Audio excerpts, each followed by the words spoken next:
Hello audience, you've probably heard of the phrase, it's raining cats and dogs. Well, it's realer than you think. I'm Julius, and this is Falling Into Place.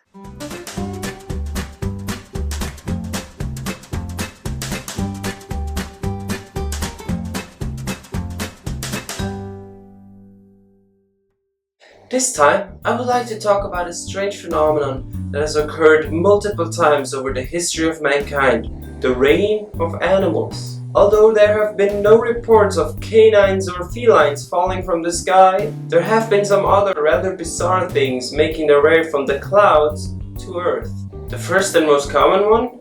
Fish. There have been numerous times our gilt friends have been reported to just mysteriously fall like rain, and mostly intact and alive, I might add. Earliest sightings go all the way back to 1861 in Singapore, followed by happenings in Canada, the US, India, Australia, the Philippines, Sri Lanka, and earlier this year, Ethiopia. Indubitably the most interesting occurrence though happens in Honduras. In a small town called Yoro, fish have supposedly been raining down yearly for centuries. The natives call this phenomenon a lluvia de los peces, literally the rain of fish, and since 1989 celebrated every year on the day of the first rainfall in May or June. But fish are not the only animals falling from the sky.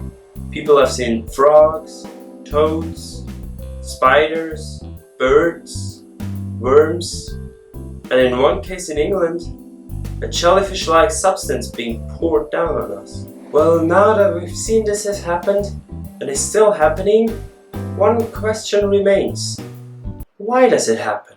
Well, for centuries, people couldn't find a reasonable explanation. It was often proclaimed the work of God, until the French physicist André-Marie Ampère, yes, the same guy that gave the SI unit for electric current its name, proposed the theory that the animals were picked up by strong winds and carried across large distances. Scientists now generally find this theory half true, doubting that strong winds will be powerful enough to lift fish out of water. The most common belief under scientists now is that tornadic waterspouts, tornadoes that form on land and travel over water, pick up the fish, frogs, spiders, etc. and carry them for a while before they are being dropped again.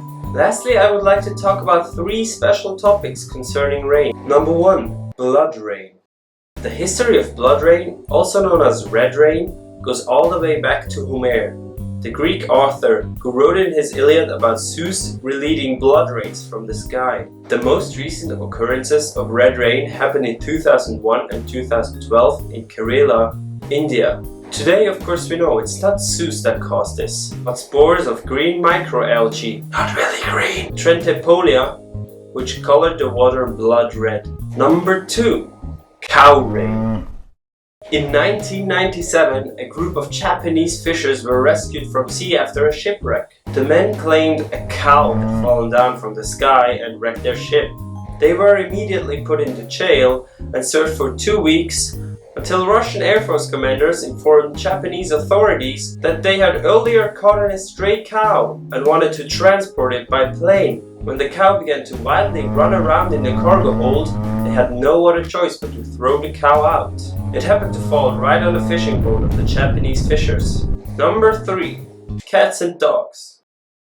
If you're a native English speaker, you've probably heard this phrase. It was first used around the 17th century and brought up a lot of questions about its origin. So far, no explanation as to why this phrase exists has been convincing enough for most etymologists to believe it. But the British are not the only one that use weird expressions for rainfall. Here are some of my favorites. 10 languages, including German, French, Russian, and Portuguese, say, "It's raining like from buckets," or similar expressions. In Tamil, this means ghost rain. In Danish, this means it's raining the shoemaker's apprentice. Welsh and Afrikaans, surprisingly similar. Old ladies with sticks and women with clubs.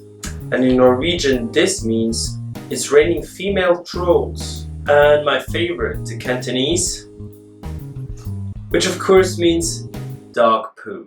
Oh, China. That concludes this episode of Falling Into Place.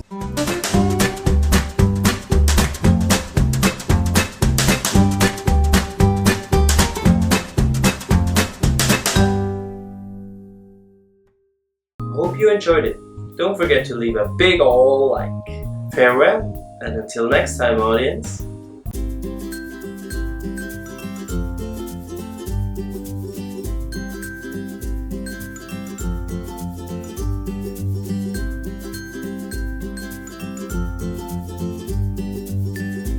Run, Forrest, run! Or do somersaults.